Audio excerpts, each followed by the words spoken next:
아저씨, 내일 산에 가시면 안 돼요. 굴러 떨어져요. 저 아이는 물귀신이 씌었어. 사람들은 물만 보면 앞날을 마치는 아이가 요물이라며 산에 버렸습니다. 내가 본 걸 말했을 뿐인데 저를 산에 버렸어요. 무섭나 봐요. 그때 한 노인이 나타나 아이의 손을 봅니다. 허허, 이 손에 물의 기운이 서려 있구나. 하늘이 보낸 아이로다. 옛날 옛적 경상도 어느 고을에 조판관이라는 자가 살고 있었습니다. 조판관은 고을 원님 밑에서 실무를 맡아보는 자리에 있었지요. 재물도 많고 권세도 높았지만 욕심만큼은 하늘을 찌를 듯했습니다. 백성들에게 세금을 2배로 거두었습니다. 그 반은 제 호주머니에 넣었지요.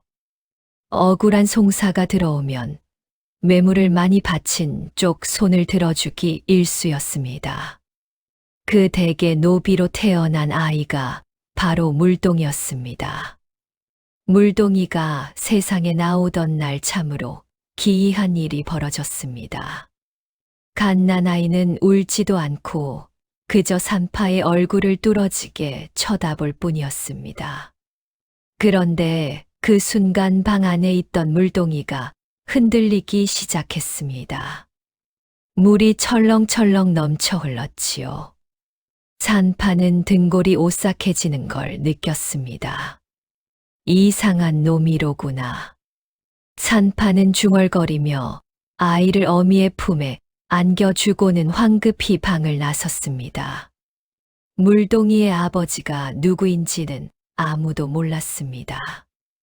어미 복순이가 끝내 입을 열지 않았기 때문이지요. 조판관은 불길하다며 아이를 내다 버리라고 했습니다. 하지만 복순이가 목숨을 걸고 빌었습니다. 대감마님, 제발 이 아이만은 살려주십시오. 제가 2배로 일하겠습니다. 조판관은 코웃음을 쳤습니다. 하지만 일손이 아쉬웠던 터라 마지못해 허락했지요. 좋다. 대신 저놈이 쓸모가 없으면 그날로 내쫓을 것이야. 물동이는 어미의 사랑을 듬뿍 받으며 자랐습니다. 비록 헛간 한 구석에서 잠을 자고 찬밥을 얻어먹는 신세였지요. 하지만 어미가 곁에 있으니 세상 부러울 것이 없었습니다. 그런데 행복은 오래 가지 않았습니다. 물동이가 4살이 되던 해 겨울이었습니다. 복순이가 병에 걸렸습니다. 추운 날씨에 빨래를 하다가 얼음장 같은 물에 손이 얼어붙었지요. 그것이 온몸으로 퍼진 것이었습니다. 조판관은 약 한 첩 지어주지 않았습니다. 종년이 아프면 새로 사면 되지. 약값이 아깝다. 복순이는 시름시름 앓다가 그의 섣달에 눈을 감았습니다. 엄마, 엄마 일어나. 물동아, 내 새끼야. 복순이는 마지막 힘을 짜내어 아들의 손을 잡았습니다. 물동아, 내 눈에 보이는 것들 함부로 말하면 안 된다. 사람들이 무서워해. 알겠지? 엄마, 무슨 소리야? 엄마 눈 떠. 하지만 복순이는 다시 눈을 뜨지 못했습니다. 4살 배기 물동이는 싸늘하게 식어가는 어미의 손을 붙잡고 밤새 울었습니다. 그렇게 물동이는 세상에서 가장 외로운 아이가 되었습니다. 세월이 흘러 물동이는 7살이 되었습니다. 조판관 댁에서 마구간을 치우고 부엌에서 설거지를 하며 겨우겨우 연명하는 신세였지요. 밥은 늘 식은 죽이거나 개밥의 도토리였습니다. 잠은 마구간 한 구석에서 짚을 깔고 잤습니다. 그런데 이 아이에게는 남들과 다른 점이 하나 있었습니다. 물을 보면 이상한 것이 보였던 것입니다. 우물물이든 개울물이든 빗물이든 상관없었습니다. 물에 사람의 얼굴이 비치면 그 사람에게 앞으로 일어날 일이 아른아른 보였지요. 처음에 물동이는 그것이 무엇인지 몰랐습니다. 그저 물속에 이상한 그림이 보인다고만 생각했습니다. 어느 여름날이었습니다. 물동이가 우물가에서 물을 길러 올리고 있었지요. 그때 옆집 박서방이 다가왔습니다. 물동이는 우물물에 비친 박서방의 얼굴을 보았습니다. 얼굴 위로 검은 그림자가 일렁이고 있었습니다. 그 안에서 박서방이 지게를 지고 산을 오르는 모습이 보였지요. 그런데 갑자기 발이 미끄러지더니 낭떠러지로 굴러떨어지는 장면이 스쳐 지나갔습니다. 물동이는 깜짝 놀라 소리쳤습니다. 아저씨, 내일 산에 가시면 안 돼요. 큰일 나요. 박서방은 어이가 없다는 표정을 지었습니다. 뭔 소리냐? 내일 나무하러 가야 하는데. 정말이에요. 물속에서 봤어요. 아저씨가 굴러 떨어져요. 참, 미친놈 같으니라고. 박서방은 코웃음을 치며 가버렸습니다. 하지만 다음 날 박서방은 정말로 산에서 굴러 떨어졌습니다. 다행히 목숨은 건졌지만 다리가 부러져 석 달을 누워 지내야 했지요. 이 소문이 퍼지면서 사람들은 물동이를 이상하게 바라보기 시작했습니다. 또 다른 일도 있었습니다. 마을 이장대 큰아들이 장가를 갔습니다. 온 마을이 잔칫날에 들떠 있었지요. 물동이도 부엌에서 심부름을 하느라 부산했습니다. 그때 물동이가 항아리에 담긴 물을 보았습니다. 물에 신랑의 얼굴이 비쳤는데 그 위로 하얀 상복이 덮이는 모습이 보였습니다. 신부의 얼굴에서는 피눈물이 흐르고 있었지요. 물동이는 너무 놀라서 그만 항아리를 떨어뜨렸습니다.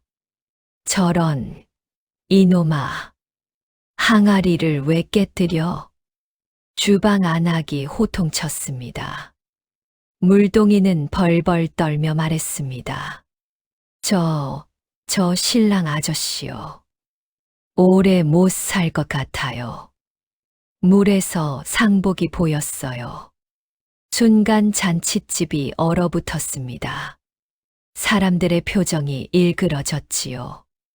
이 재수 없는 놈이 남의 경사스러운 날에 무슨 흉측한 소리를 하는 게야.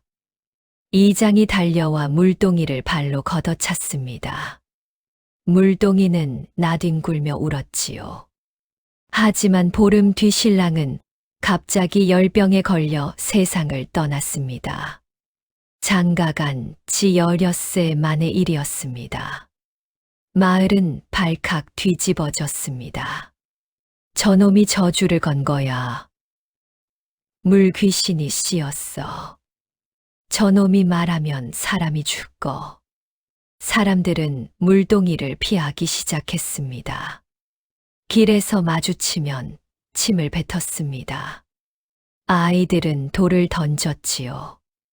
물동이는 아무도 해치려 한 적이 없었습니다. 그저 눈에 보이는 것을 말했을 뿐인데 세상 모두가 자신을 미워했습니다. 어미가 왜 함부로 말하지 말라고 했는지 그제야 알 것 같았습니다. 물동이가 10살이 되던 해 가을이었습니다. 조판관이 50세 생일 잔치를 열었습니다. 고을에서 손꼽히는 부자인데다가 벼슬아치이니 아부꾼들이 사방에서 몰려들었지요. 대감마님, 만수무강하십시오. 대감마님의 은덕으로 저희가 먹고 삽니다. 조판관은 기름진 음식을 개걸스럽게 먹으며 흡족해 했습니다. 마당에는 돼지를 잡아 구웠고 술동이가 산처럼 쌓여 있었지요. 기생들의 노랫소리가 울려 퍼졌습니다. 물동이는 심부름을 하느라 잔치상 사이를 이리저리 오가고 있었습니다. 술상을 나르고 그릇을 치우느라 쉴 틈이 없었지요. 그때였습니다. 마당 한가운데 놓인 커다란 술동이 앞을 지나갈 때였습니다. 물동이는 무심코 술에 비친 자신의 모습을 보았습니다. 그런데 그 옆으로 조판관의 얼굴이 비쳤지요. 순간 물동이의 몸이 얼어붙었습니다. 조판관의 얼굴 뒤로 시뻘건 불길이 타오르고 있었습니다. 쇠사슬에 묶인 채 끌려가는 모습이 보였지요. 그 뒤로는 온 집안이 불타 무너지는 장면이 스쳐 지나갔습니다. 멸문. 온 집안이 망하는 기운이었습니다. 물동이는 두려움에 떨며 그 자리에 섰습니다. 아무 말도 하지 말아야 한다고 스스로 다짐했습니다. 어미가 그랬다고 되뇌었지요. 그런데 그때 조판관이 물동이를 불렀습니다. 야, 이놈아. 거기 멍하니 서서 뭘 봐. 술이나 따라라. 물동이는 떨리는 손으로 술병을 들었습니다. 그런데 손이 너무 떨려 술을 쏟고 말았지요. 이 미련한 놈, 술을 쏟다니. 조판관이 물동이를 노려보았습니다.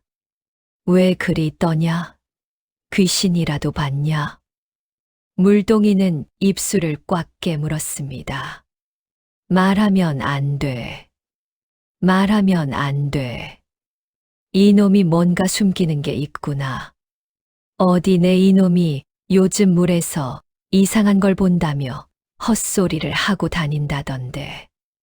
오늘 내 생일에 뭐가 보이더냐? 말해보거라. 조판관의 눈이 매섭게 빛났습니다. 물동이는 고개를 저었습니다. 아, 아무것도요. 거짓말이지. 내 눈을 보니 뭔가 숨기고 있구나. 어서 말하지 못할까. 주변 사람들이 웅성거렸습니다. 조판관의 성격을 아는 자들은 혀를 찼지요. 저 아이가 무슨 말을 해도 화를 면치 못할 터였습니다. 말 안 하면 혀를 뽑아 버리겠다. 조판관이 호통쳤습니다. 결국 물동이는 떨리는 목소리로 말했습니다. 대감마님 얼굴 뒤에 불이 보였습니다. 그리고 쇠사슬에 묶여 끌려가시는 모습이요. 순간 잔칫집이 쥐 죽은 듯 고요해졌습니다. 아부꾼들의 웃음소리도 기생들의 노랫소리도 끊겼지요. 조판관의 얼굴이 시뻘겋게 달아올랐습니다. 뭐라고? 집안에 불이 나고 대감마님이 죄인이 되어 끌려가시는 게 보였습니다. 이놈이. 조판관이 벌떡 일어나 물동이를 걷어찼습니다. 물동이는 나뒹굴며 비명을 질렀지요. 감히 내 생일에 이런 흉측한 소리를. 이놈이 요물이야, 요물. 당장 끌어내라. 하인들이 물동이를 질질 끌고 갔습니다. 물동이는 발버둥 쳤지만 소용이 없었지요. 저 재수 없는 놈이 내 잔치에 부정을 탔다. 앵마기를 해야 한다. 이놈을 산에 버려라. 짐승밥이 되든 귀신밥이 되든 내 알바 아니다. 그날 밤 하늘에서는 장대비가 쏟아졌습니다. 번개가 하늘을 갈랐고 천둥 소리가 산을 울렸지요. 하인들은 물동이를 깊은 산속으로 끌고 갔습니다. 제발 살려주세요. 제발요. 물동이가 울부짖었지만 아무도 귀 기울이지 않았습니다. 하인들은 낭떠러지 근처에 아이를 내던지고는 황급히 산을 내려갔지요. 칠흑같이 어두운 밤 퍼붓는 빛속에 10살 아이 혼자 남겨졌습니다. 물동이는 커다란 바위 아래에 몸을 웅크렸습니다. 차가운 빗물이 온몸을 적셨습니다. 어디선가 짐승의 울음소리가 들려왔지요. 이빨이 달달 떨렸습니다. 손발은 감각이 없어졌고 눈앞이 아른거렸습니다. 엄마. 물동이는 죽은 어미를 불렀습니다. 엄마, 나 무서워. 엄마 보고 싶어. 하지만 대답하는 이는 없었습니다. 빗소리만 귀를 때렸지요. 물동이는 결국 기진맥진하여 정신을 잃고 말았습니다. 동이 트기 전이었습니다. 한 노인이 산길을 걷고 있었습니다. 등에는 약초가 가득 담긴 지게를 지고 있었지요. 비를 피하려고 바위 아래를 찾던 노인이 쓰러져 있는 아이를 발견했습니다. 이런, 노인은 재빨리 아이를 안아 올렸습니다. 온몸이 얼음장처럼 차가웠고 숨은 끊어질 듯 했지요. 이래서야 원. 조금만 늦었어도 젖은 갈 뻔했구나. 노인은 품에서 약주머니를 꺼내 아이의 입에 한약을 넣어 주었습니다. 그리고 지게 위에 아이를 엎고 산속 깊은 곳으로 향했지요. 한참을 지나자 물동이가 천천히 눈을 떴습니다. 여기가 어디예요? 살아났구나. 노인이 환하게 웃었습니다. 주름진 얼굴이었지만 눈빛만은 맑고 따뜻했지요. 노인은 물동이의 손을 자세히 들여다보았습니다. 그리고 물그릇을 가져와 아이 앞에 놓았습니다. 얘야, 이 물을 한번 보거라. 물동이는 두려운 눈으로 노인을 바라보았습니다. 저는 물을 보면 이상한 게 보여요. 그래서 사람들이 저를 미워해요. 알고 있다. 노인이 부드럽게 말했습니다. 내가 보는 것은 요술이 아니다. 하늘이 내린 눈이니라. 물은 세상의 모든 것을 비추지. 해와 달도 산과 들도 사람의 마음도 말이다. 너는 그 물에 비친 것을 읽을 수 있는 것이야. 물동이는 눈이 휘둥그레졌습니다. 그럼 저는 요물이 아닌 거예요. 요물이라니. 이 늙은이가 보기에 너는 세상에 둘도 없는 귀한 제목이다. 노인은 물동이의 머리를 쓰다듬었습니다. 하지만 재주가 있으면 다 좋은 것이 아니니라. 칼이 사람을 살리기도 하고 죽이기도 하듯 내 눈도 어떻게 쓰느냐에 따라 약이 되기도 하고 독이 되기도 한다. 물동이는 고개를 끄덕였습니다. 내 이름이 뭐냐? 물동이요. 노인은 고개를 저었습니다. 그런 이름은 버려라. 오늘부터 너는 명경이다. 밝을명의 거울경. 밝은 거울이라는 뜻이지. 세상을 밝게 비추는 거울이 되어라. 명경이요? 그래. 너는 더 이상 버림받은 아이가 아니다. 오늘부터 너는 내 제자니라. 물동이는 아니, 이제 명경이 된 아이는 눈물이 핑 돌았습니다. 태어나서 처음으로 누군가가 자신을 귀하다고 말해 주었습니다. 노인의 이름은 운계 선생이었습니다. 운계 선생은 한때 한양에서 이름을 날리던 역술가였습니다. 관상감에서 수석정을 지냈지요. 왕실의 기륭을 점쳤고 대신들의 관상을 보았으며 나라의 큰일에 자문을 구하면 틀리는 법이 없었습니다.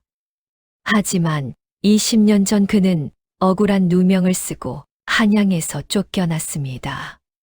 간신히 뇌물을 받고 잘못된 판결을 내리려 할 때 운계 선생이 진실을 밝히려 했던 것이 화근이었지요. 간신은 운계 선생을 요원을 퍼뜨리는 자라며 모함했습니다. 결국 벼슬을 빼앗기고 유배를 당했지요. 유배에서 풀려난 뒤 운계 선생은 세상과 인연을 끊고 이 깊은 산 속에 숨어 살았습니다. 스승님은 왜 다시 한양으로 안 가세요? 억울하게 쫓겨나셨잖아요. 명경이 어느 날 물었습니다. 운계 선생은 빙그레 웃었지요. 억울함을 풀려고 발버둥 치면 어떻게 되겠느냐?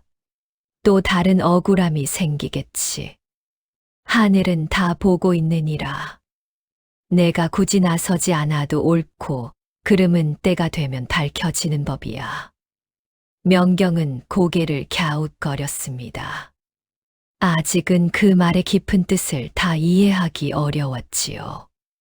운계 선생은 명경에게 많은 것을 가르쳤습니다. 먼저 글을 가르쳤습니다. 천자문부터 시작해서 사서삼경까지 배웠지요. 명경은 스펀지처럼 모든 것을 흡수했습니다. 노비의 자식이라 글을 배울 기회가 없었지만 머리가 총명하여 하나를 가르치면 열을 알았습니다. 그 다음은 역수를 가르쳤습니다. 주역의 궤를 풀고 천문을 읽고 사람의 얼굴에서 기륭을 보는 법을 배웠지요. 명경아, 내가 물에서 보는 것은 날 것 그대로의 운명이다. 하지만 운명을 안다고 해서 다가 아니니라. 그것을 어떻게 해석하고 어떻게 전하느냐가 더 중요하지. 무슨 뜻이에요, 스승님? 예를 들어 보마. 내가 어떤 사람의 죽음을 보았다고 치자. 그것을 그대로 말하면 그 사람은 두려움에 떨겠지. 하지만 죽음이 언제 어떻게 오는지를 살피고 그것을 피할 방법을 찾아 알려주면 그것은 사람을 살리는 일이 된다. 명경은 크게 깨달았습니다. 그래서 스승님은 사람의 운명을 보고도 함부로 말하지 않으시는 거군요. 그렇다. 아는 것을 다 말하는 것은 지혜가 아니니라. 언제 어떻게 누구에게 말하느냐를 아는 것이 진정한 지혜이지. 운계 선생은 또한 의술도 가르쳤습니다. 사람의 몸은 작은 우주와 같으니라. 오장육부가 하늘의 오행에 응하고 혈과 기가 일월성신처럼 돈다. 몸의 병을 고치려면 먼저 마음의 병을 알아야 하느니라.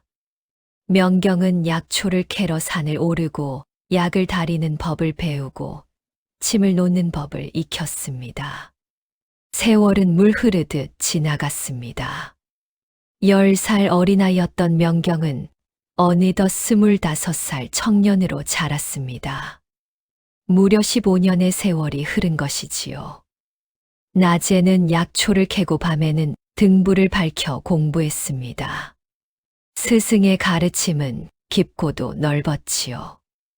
의술뿐만 아니라 천문, 지리, 주역 그리고 사람의 마음을 읽는 법까지 모두 익혔습니다. 원망하는 마음을 품으면 안 된다. 어느 날 저녁 명경이 어린 시절 자신을 버린 조판관을 떠올리며 주먹을 쥐고 있을 때였습니다. 운계 선생이 조용히 말했지요. 원망은 독과 같아서 자신의 마음을 먼저 썩게 한다. 그 원망이 너의 눈을 흐리게 하면 너는 진실을 볼 수 없게 되느니라. 명경은 고개를 숙였습니다. 하오나 스승님, 저를 죽이려 했던 그 자를 용서할 수 없습니다. 복수는 하늘이 한다. 내가 할 일은 너의 능력으로 더 많은 사람을 살리는 것이다. 그것이 진정한 승리이니라. 노인의 말씀은 언제나 깊은 울림을 주었습니다. 명경은 복수심을 사귀고 대신 더 열심히 공부했지요. 봄에는 산나물을 뜯고 여름에는 약초를 말렸습니다. 가을에는 산삼을 캐고 겨울에는 책을 읽었지요. 그렇게 사계절이 15번 바뀌는 동안 명경은 누구도 따라올 수 없는 경지에 이르렀습니다. 물만 보면 그 사람의 병이 무엇인지 알 수 있었습니다. 마음속에 무슨 근심이 있는지도 꿰뚫어 보았지요. 앞으로 어떤 일이 벌어질지도 환히 내다볼 수 있게 된 것입니다. 이제 너는 스승을 넘어섰구나. 운계 선생이 흐뭇하게 웃으며 말했습니다. 아닙니다, 스승님. 제가 가진 모든 것은 스승님께서 주신 것입니다. 허허, 겸손하기까지 하니 내 제자 농사는 잘 지은 셈이로다. 명경이 25이 되던 해 봄이었습니다. 운계 선생이 명경을 불렀습니다. 명경아, 이제 산을 내려갈 때가 되었다. 명경은 놀랐습니다. 스승님, 무슨 말씀이십니까? 저는 스승님 곁에 있고 싶습니다. 운계 선생은 고개를 저었습니다. 내 능력은 이 산 속에 묻어둘 것이 아니니라. 세상에는 아픈 사람들이 많고 억울한 사람들이 많다. 너는 그들을 도와야 하느니라. 스승님을 두고 어찌 갑니까? 스승님께서 필요로 하시는데 제가 어찌 떠날 수 있겠습니까? 허허, 이 늙은이는 여기 산에 묻힐 몸이다. 너는 세상으로 나가 더 많은 이들을 구해야 하느니라. 운계 선생의 목소리에는 단호함이 담겨 있었습니다. 명경은 스승의 뜻을 거역할 수 없었지요. 며칠 뒤 명경은 보따리를 꾸려 산 아래로 향했습니다. 산을 내려오는 내내 뒤를 돌아보았습니다. 초막에서 손을 흔드는 스승의 모습이 점점 작아져 갔지요. 명경은 산 아래 장터에 자리를 잡았습니다. 작은 천막을 치고 앉아 사람들의 얼굴을 봐 주기 시작했습니다. 물그릇을 앞에 놓고 사람들의 얼굴을 물에 비추어 운명을 읽었지요. 처음에는 사람들이 의심했습니다. 저렇게 젊은 놈이 뭘 안다고. 물에 얼굴 비추면 뭐가 보인다고. 사기꾼 아냐? 하지만 명경의 능력은 금세 증명되었습니다. 어느 날 떡 장사 안악이 찾아왔습니다. 젊은 양반, 내 팔자 좀 봐주오. 명경은 물그릇에 안악의 얼굴을 비추어 보았습니다. 아주머니, 내일 장에 가시면 안 됩니다. 수레가 뒤집히는 게 보입니다. 안악은 반신반의했지만 명경의 눈빛이 하도 진지하여 그 말을 따랐습니다. 다음 날 장터에서 정말로 큰 수레가 뒤집히는 사고가 났지요. 안악이 늘 자리를 잡던 곳이 박살이 났습니다. 아이고, 목숨을 건졌네. 그 젊은 양반 덕분이야. 안악은 눈물을 흘리며 장터 사람들에게 소문을 퍼뜨렸습니다. 소문은 순식간에 퍼졌습니다. 장터를 넘어 마을로 마을을 넘어 고을로 명경의 이름이 알려졌지요. 물거울 도령이라고 들었나? 물에 얼굴 비추면 그 사람 앞날이 다 보인다던데. 병도 고치고 화도 피하게 해준다더군. 사람들이 줄을 지어 명경을 찾아왔습니다. 그런데 명경의 태도는 예사롭지 않았습니다. 비단 옷을 입고 돈 주머니를 잔뜩 들고 온 탐관오리가 찾아오면 명경은 문전박대했습니다. 돌아가십시오. 뭐라고? 내가 누군지 아느냐? 압니다. 백성의 고혈을 빨아먹는 탐관오리시지요. 당신 얼굴에는 탐욕이 덕지덕지 붙어 있어 볼 게 없습니다. 양반은 화를 내며 돌아갔지만 명경은 개의치 않았습니다. 반면 병든 노모를 업고 찾아온 가난한 효자에게는 명경이 먼저 달려갔습니다. 어서 오십시오. 노모를 이리 눕히시지요. 명경은 물에 노모의 얼굴을 비추어 병의 근원을 살폈습니다. 오래된 냉병이십니다. 걱정 마십시오. 약을 지어 드리겠습니다. 명경은 직접 약초를 달여 노모에게 먹였습니다. 효자가 돈을 내려 하자 명경은 손사래를 쳤지요. 어머니를 살리려는 그 마음이 이미 값진 것입니다. 돈은 필요 없습니다. 이런 일이 반복되자 백성들 사이에서 명경은 살아있는 부처라 불렸습니다.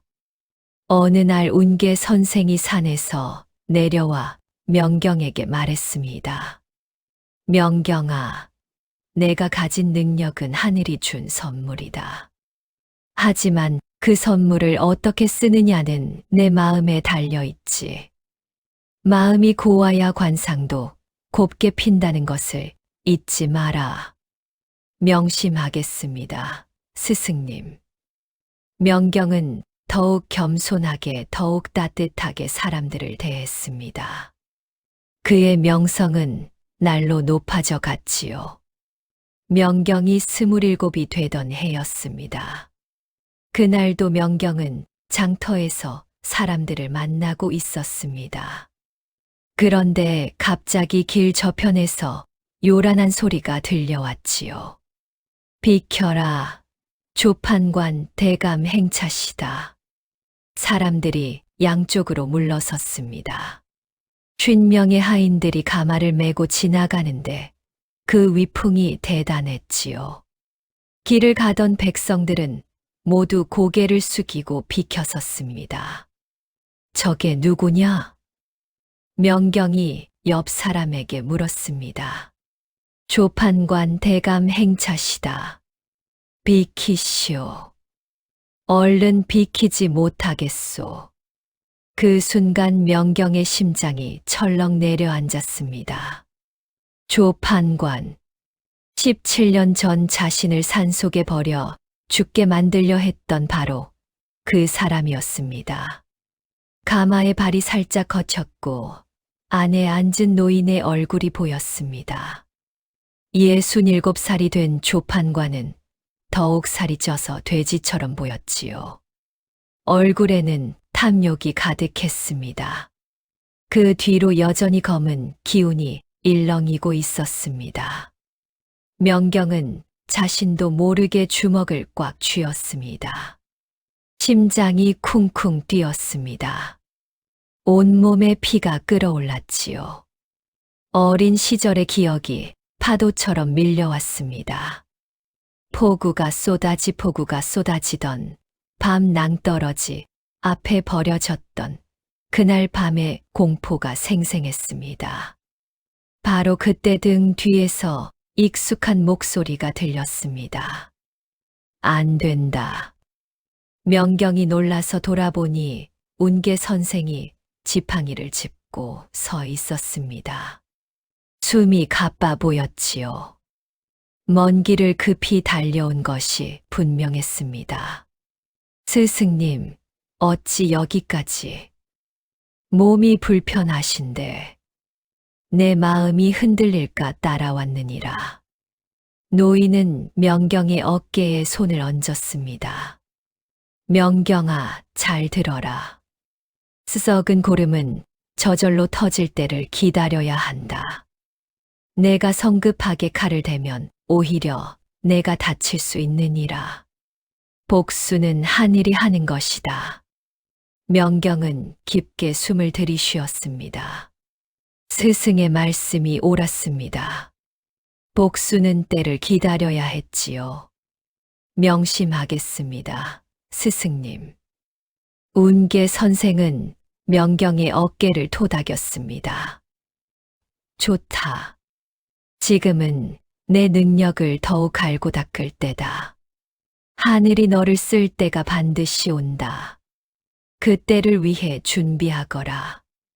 명경은 고개를 끄덕이고 행렬이 사라진 거리를 바라보았습니다. 마음속 깊은 곳에서 복수의 불씨가 타오르고 있었지만 명경은 그것을 꼭 눌러 담았습니다. 때를 기다리기로 한 것입니다. 하늘이 정한 그 때를 말입니다. 그로부터 석 달 뒤 한양 전체가 발칵 뒤집어졌습니다. 왕께서 원인 모를 괴질에 걸리셨다는 소문이 퍼진 것입니다. 대전 안에서는 왕의 신음소리가 밤낮으로 이어졌습니다. 악몽에 시달리고 식은땀을 비 오듯 흘리며 음식도 제대로 넘기지 못하셨지요. 밤이면 괴로운 비명을 지르며 깨어나시곤 했습니다. 내의원의 어이들이 밤낮으로 약을 다렸으나 왕의 병세는 나아지지 않았습니다. 오히려 날이 갈수록 더욱 깊어져만 갔지요. 침을 놓아도 소용없었고 약을 다려도 차도가 없었습니다. 궁궐에는 무거운 분위기가 휩싸였습니다. 궁녀들은 속곤속곤 불길한 소문을 속삭였고 내관들은 근심 어린 얼굴로 복도를 오갔지요. 이때 조정의 실세로 군림하던 조판관이 움직였습니다. 그는 이 기회를 놓치지 않았지요. 전하의 병화는 범상한 병이 아니옵니다. 귀신이 붙은 것이니 무당을 불러 굿을 해야 합니다. 대신들이 반대했습니다. 그럴 수는 없습니다. 무당을 궁궐에 들이는 것은 예법에 어긋납니다. 하지만 왕의 병세가 워낙 심각하자 결국 조판관의 뜻대로 되었습니다. 왕께서 직접 허락하신 것이지요. 조판관은 자신의 아들을 통해 미리 매수해 둔 무당을 궁궐로 들였습니다. 그 무당은 이름만 무당이었을 뿐 실은 사기꾼에 불과했지요. 이것은 조상신이 노하신 것이옵니다.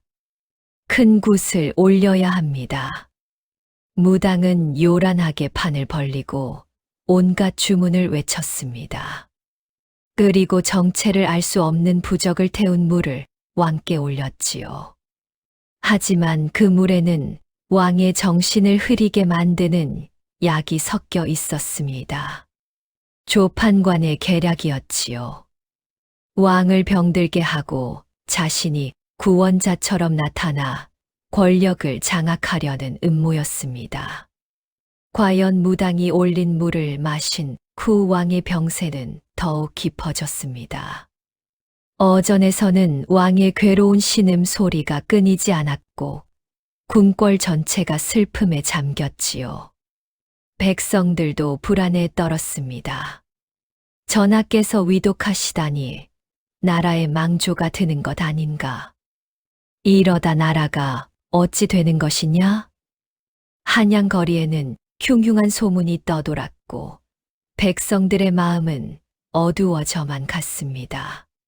장터는 한산해졌고 사람들은 집에만 틀어박혀 있었지요. 무당의 굿판은 날이 갈수록 요란해졌습니다. 징과 꽹과리 소리가 대전을 뒤흔들었고 온갖 이상한 주문이 밤낮으로 이어졌지요. 이것은 악귀가 깊이 들어앉은 것이옵니다. 더 큰 굿을 해야 합니다. 산돼지를 잡고 소를 잡아 재를 올려야 합니다. 무당의 말에 따라 궁궐에서는 엄청난 재물이 쓰여졌습니다. 그 재물은 고스란히 조판관과 무당의 주머니로 들어갔지요. 내의원 어이들은 이것이 잘못되었다고 간언했으나 조판관의 권세 앞에서 아무도 나서지 못했습니다. 감히 무엇을 안다고 전하의 치료를 방해하는가? 너희들이 약을 다려도 차도가 없지 않았느냐? 조판관의 호통에 어이들은 입을 다물 수밖에 없었습니다. 말을 잘못 꺼냈다가는 목이 날아갈 판이었지요. 조판관은 은밀히 웃음을 지었습니다. 모든 것이 자신의 계획대로 흘러가고 있었기 때문입니다. 허허, 세상이 내 것이 되는구나. 이 모든 것이 내 것이 될 터이니. 조판관은 탐욕이 가득 찬 눈으로 궁궐을 바라보았습니다. 그의 눈에는 권력에 대한 집착만이 가득했지요. 산속 초막에서 이 모든 소식을 들은 운계 선생은 깊은 한숨을 내쉬었습니다. 나라가 위태롭구나. 백성들이 고통받고 있구나. 노인은 며칠 밤을 뜬 눈으로 지새웠습니다. 오랜 고민 끝에 결심을 했지요. 장롱 깊숙한 곳에서 낡은 나무 상자를 꺼냈습니다. 그 안에는 오래전 관상감에서 쓰던 신분패와 한 통의 서신이 들어 있었지요.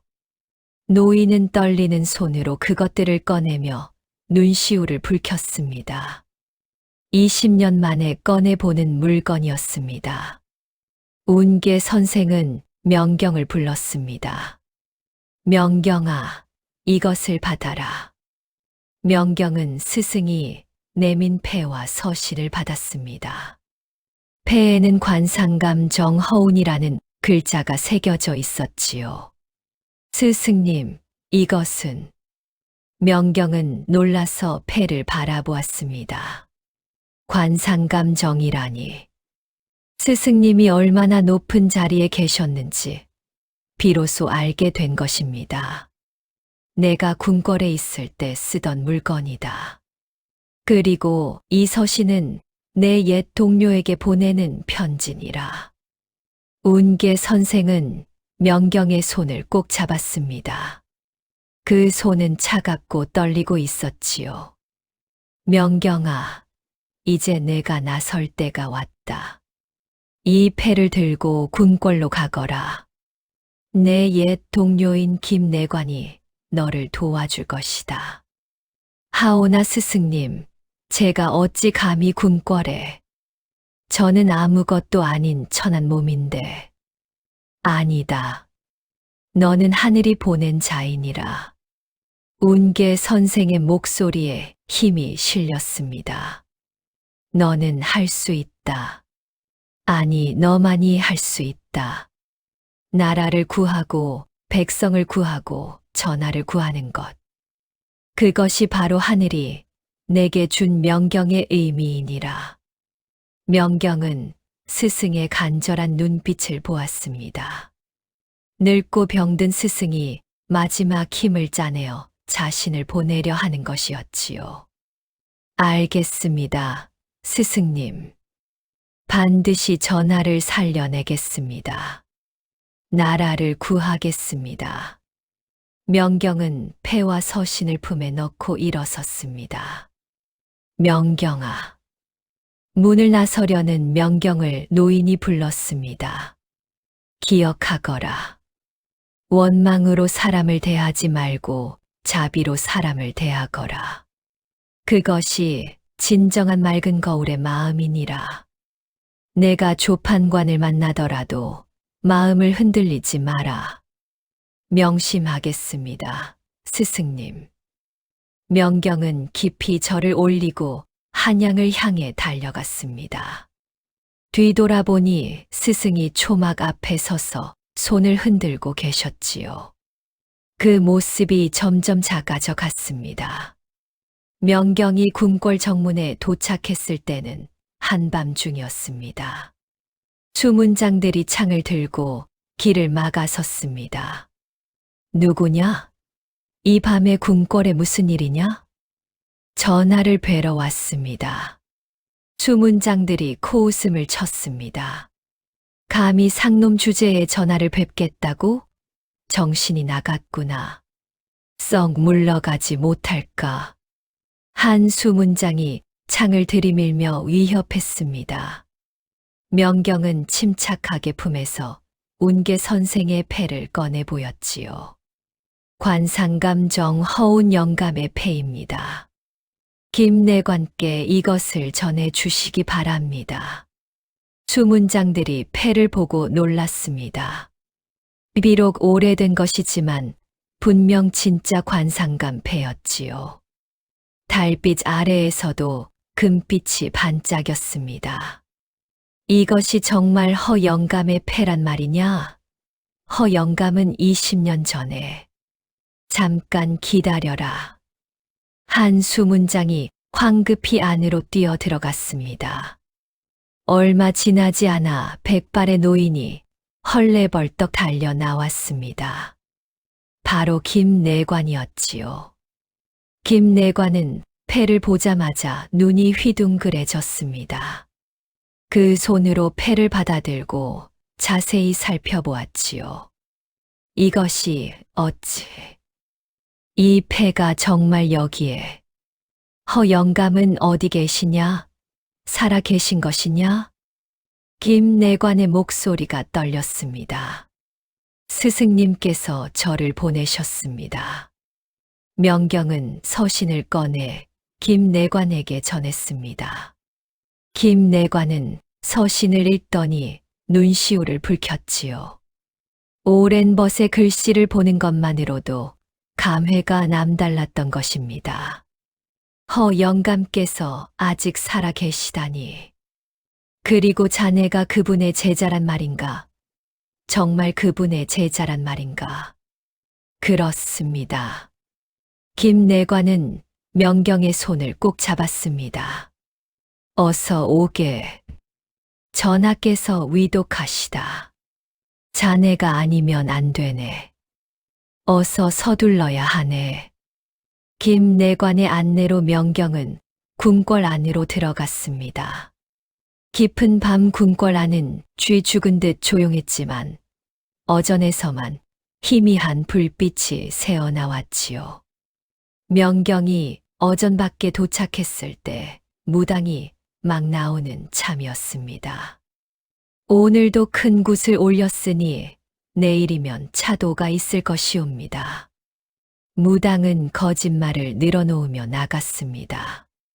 그 얼굴에는 교활한 웃음이 서려 있었지요.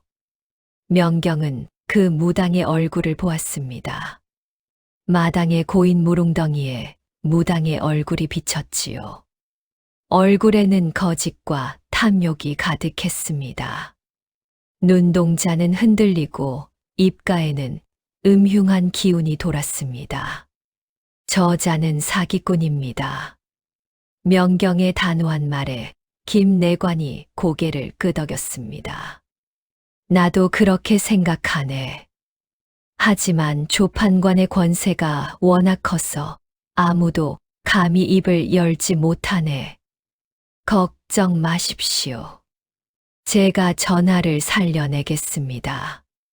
명경은 어전으로 들어갔습니다. 어전 안은 온갖 부적과 이상한 물건들로 가득했습니다. 향 연기가 자욱했고 어디선가 쉰내가 났지요. 침상 위의 왕은 핏기 없는 얼굴이었습니다. 숨소리는 가늘게 이어지고 있었지요. 한때 위엄 있던 왕의 모습은 찾아볼 수 없었습니다. 명경은 침상 곁에 무릎을 꿇고 왕의 얼굴을 자세히 살폈습니다. 궁녀야, 맑은 물을 떠 오너라. 궁녀가 물그릇을 가져왔습니다. 명경은 그 물에 왕의 얼굴을 비추어 보았지요. 물 속에 왕의 얼굴이 비쳤습니다. 얼굴 위로 검은 안개가 피어오르고 있었지요. 그 안개의 근원을 따라가니 왕이 드신 약물에서 비롯된 것이었습니다. 그리고 그 뒤로 무당의 얼굴이 어른거렸습니다. 무당 뒤에는 조판관의 얼굴도 보였지요. 한참을 그렇게 지켜보던 명경이 입을 열었습니다. 전하, 이것은 병이 아니옵니다. 희미하게 눈을 뜬 왕이 명경을 바라보았습니다.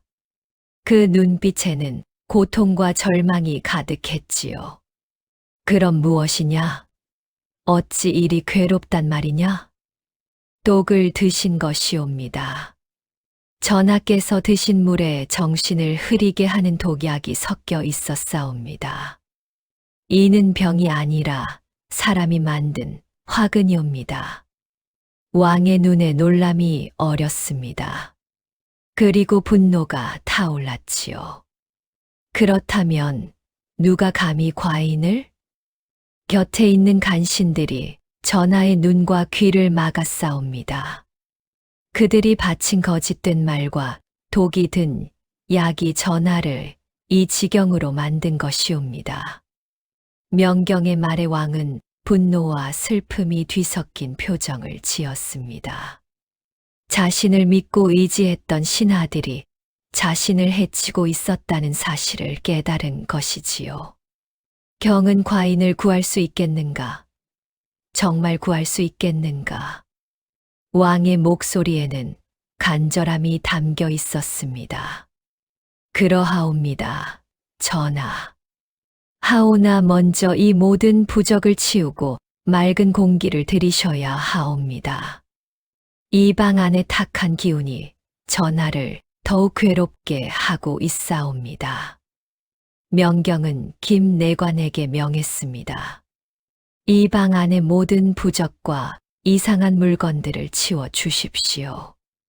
그리고 창문을 활짝 여십시오. 김내관이 재빨리 움직였습니다. 부적들이 찢겨 나가고 창문이 열리자 신선한 바람이 어전 안으로 들어왔지요. 달빛도 함께 들어와 방 안을 은은하게 밝혔습니다. 명경은 품에서 약재를 꺼내 직접 다리기 시작했습니다. 그리고 정성껏 달인 약을 왕께 올렸지요. 전하, 이 약은 독을 풀고 기를 보하는 약이옵니다. 드시옵소서. 왕은 명경의 눈을 보았습니다. 그 눈에는 거짓이 없었고 오직 진심만이 담겨 있었지요.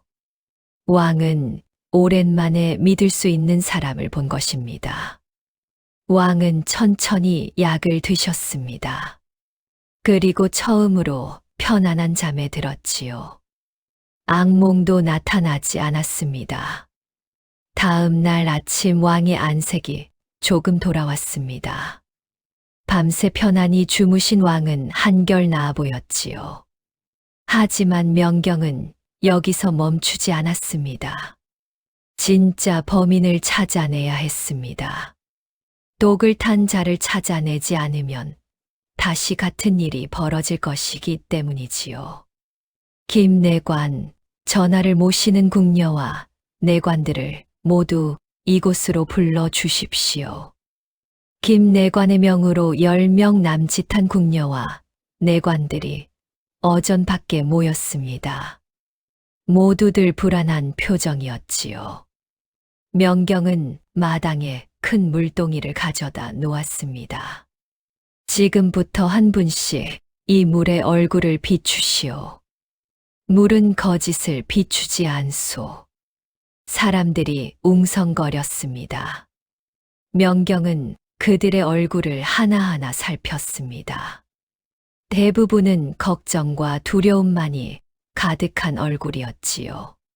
진심으로 전하를 걱정하는 마음이 보였습니다. 하지만 한 젊은 내관의 얼굴만은 달랐습니다. 물에 비친 얼굴 위로 검은 그림자가 일렁이고 있었지요. 손에 약봉지를 들고 몰래 무언가를 섞는 장면이 어른거렸습니다. 명경이 그 내관 앞으로 다가갔습니다. 내관은 더욱 떨기 시작했지요. 너의 얼굴에 죄를 숨긴 두려움이 서려 있구나.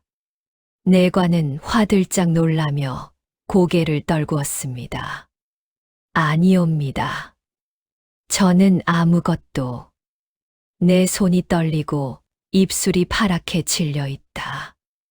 이마에는 식은땀이 맺혀 있구나. 내가 전하께 독약을 탄 것이 아니냐? 결국 내관은 무릎을 꿇으며 울음을 터뜨렸습니다. 다리의 힘이 풀려 주저앉고 말았지요. 용서하옵소서. 저는 시킨 대로만 했을 뿐이옵니다. 저도 어쩔 수 없었사옵니다. 누가 시켰느냐? 누가 너에게 그런 짓을 시켰느냐? 명경의 목소리는 엄하면서도 어딘가 온화함이 담겨 있었습니다. 조판관 대감이옵니다. 대감께서 저희 부모님을 볼모로 잡고 전하께 드리는 약에 이 가루를 타라고. 안 하면 부모님을 죽이겠다고. 내관은 흐느끼며 말했습니다. 진실이 드러나는 순간이었습니다. 김내관과 주변의 신하들은 경악했지요. 모두들 조판관의 악행에 치를 떨었습니다. 명경은 왕께 아뢰었습니다. 전하, 조판관이 바로 이 모든 일의 주모자이옵니다. 전하를 독살하려 한 역적이옵니다. 소식을 들은 조판관은 경악했습니다. 완벽하다고 생각했던 계획이 무너지기 시작한 것이지요. 안 돼. 이대로 끝날 수는 없어. 절대 안 돼. 조판관은 사병들을 풀어 명경을 없애려 했습니다. 한밤중 수십 명의 자객들이 궁궐로 들이닥쳤지요. 칼을 빼든 채 어전을 향해 달려왔습니다. 하지만 김내관이 이미 왕명을 받아 금위군을 배치해 둔 터였습니다. 자객들은 금위군에게 제압되었고 조판관은 궁지에 몰렸지요. 이튿날 아침 조판관은 어전으로 끌려왔습니다. 왕 앞에 꿇어앉은 조판관은 여전히 발악했습니다. 전하, 저는 억울하옵니다. 저 자는 사기꾼이옵니다. 어디서 온지도 모르는 자의 말을 어찌 믿으시옵니까? 그때 명경이 조판관 앞으로 걸어갔습니다. 그리고 조용히 말했지요. 대감, 17년 전 빗속에 버려진 그 아이를 기억하십니까? 조판관의 얼굴이 새하얗게 질렸습니다. 그 순간 과거의 기억이 스쳐 지나갔지요. 너는 설마 그때 그 물동이가? 그렇습니다. 제가 바로 그 물동이옵니다. 조판관은 믿을 수 없다는 표정으로 명경을 바라보았습니다. 죽은 줄 알았던 그 아이가 살아서 돌아온 것입니다. 그것도 자신을 파멸로 몰아넣는 자로 말이지요. 그때 대감께서는 저를 죽음의 산에 버리셨습니다. 하지만 하늘은 저를 살려주셨습니다. 그리고 오늘 하늘은 대감의 죄를 밝히셨습니다. 명경은 왕께 아뢰었습니다. 전하, 조판관은 17년 전부터 온갖 악행을 저질렀사옵니다. 백성의 땅을 빼앗고 뇌물을 받았으며 심지어 10살 아이를 죽이려 하였사옵니다. 왕의 얼굴에 노기가 가득했습니다. 조판관 경의 죄목이 이토록 많으냐? 과인을 독살하려 했을 뿐 아니라 어린아이까지. 조판관은 땅바닥에 엎드려 용서를 빌었습니다. 하지만 이미 늦었지요. 바로 그때 조판관의 아들이 급히 어전으로 들어왔습니다. 그 손에는 두툼한 장부가 들려 있었지요. 전하, 저는 아버지의 비리를 고발하러 왔사옵니다. 조판관은 믿을 수 없다는 표정으로 아들을 바라보았습니다. 자신이 그토록 아끼던 아들이 자신을 배신하는 것이었지요. 이놈아, 내가 감히 내가 내 아들이냐?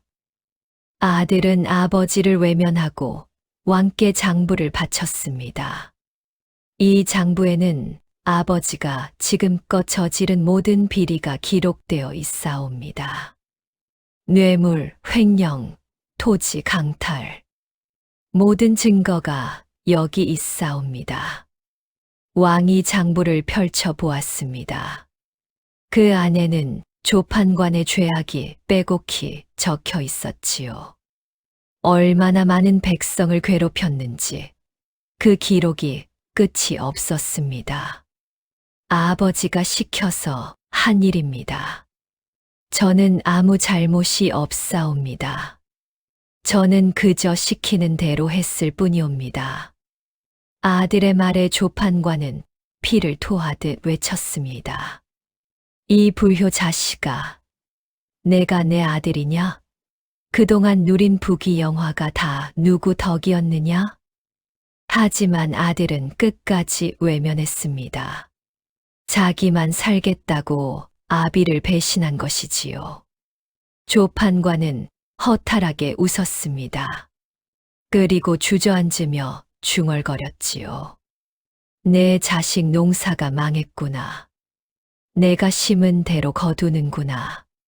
탐욕을 심었더니 배신을 거두는구나.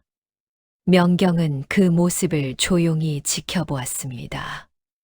탐욕으로 점철된 삶의 끝은 이토록 비참했습니다. 며칠 뒤 조정에서는 조판관의 죄를 심리하는 자리가 열렸습니다. 증거는 명백했고 증인도 넘쳐났지요. 조판관에게 땅을 빼앗긴 백성들, 뇌물을 강요당한 관리들, 부모를 볼모로 잡힌 그 내관까지 모두가 조판관의 악행을 증언했습니다. 하나같이 눈물을 흘리며 억울함을 토로했지요. 한 백성은 이렇게 말했습니다. 조상 대대로 물려받은 땅을 빼앗기고 집안이 풍비박산 났사옵니다. 또 다른 백성은 흐느꼈습니다. 빚을 갚지 못하면 아들을 팔라고 협박당했사옵니다. 조판관이 곡식을 모두 빼앗아 갔기 때문이옵니다. 왕은 조판관에게 사형을 선고했습니다. 경은 나라의 신하로서 백성을 돌봐야 할 자리에 있었으나 오히려 백성을 수탈하고 과인을 해하려 했다. 이는 용서할 수 없는 대역죄인이라. 조판관은 형장으로 끌려갔습니다. 한때 조정에서 가장 권세 있던 자가 이제는 죄인의 몸으로 끌려가는 것이었지요. 길거리에 모인 백성들은 돌을 던지며 욕을 퍼부었습니다. 형장으로 가는 길 조판관은 명경을 보았습니다. 명경은 조용히 서서 그를 바라보고 있었지요. 경은 과인의 원수를 갚으려 하지 않는가? 조판관이 물었습니다. 명경은 고개를 저었습니다. 원수를 갚는 것은 제 일이 아니옵니다. 하늘이 대감을 심판하는 것이지요. 명경은 조판관에게 한 걸음 다가가 말했습니다. 대감, 재물은 산처럼 쌓았으나 갈 때는 빈손이군요.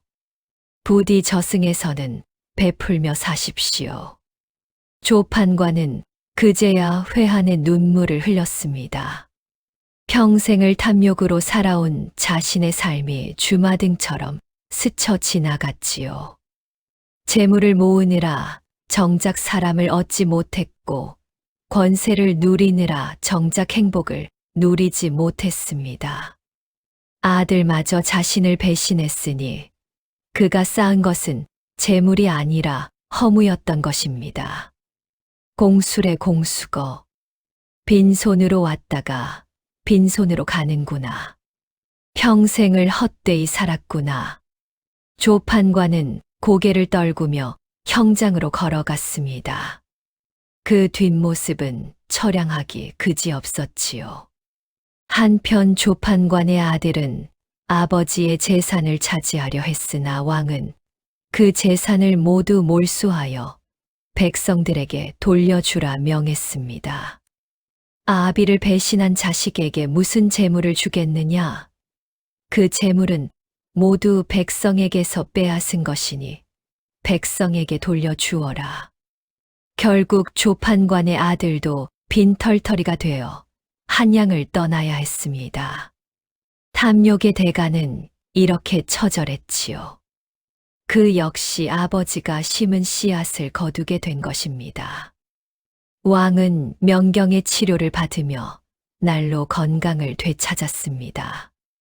얼굴에 생기가 돌고 식욕도 돌아왔으며 악몽도 사라졌지요. 한 달 전 초췌한 모습은 찾아볼 수 없었습니다. 한 달이 지나자 왕은 완전히 회복되었습니다. 조정 대신들은 모두 기뻐했고 백성들도 안도의 한숨을 내쉬었지요. 한양 거리에는 다시 웃음소리가 돌아왔습니다. 왕은 명경을 불러 큰 상을 내리려 했습니다. 경은 과인의 목숨을 구했을 뿐 아니라 나라를 위기에서 구했도다. 정의품 벼슬을 내리고 한양의 큰 기와집을 하사하겠노라. 원하는 것이 있으면 무엇이든 말하거라.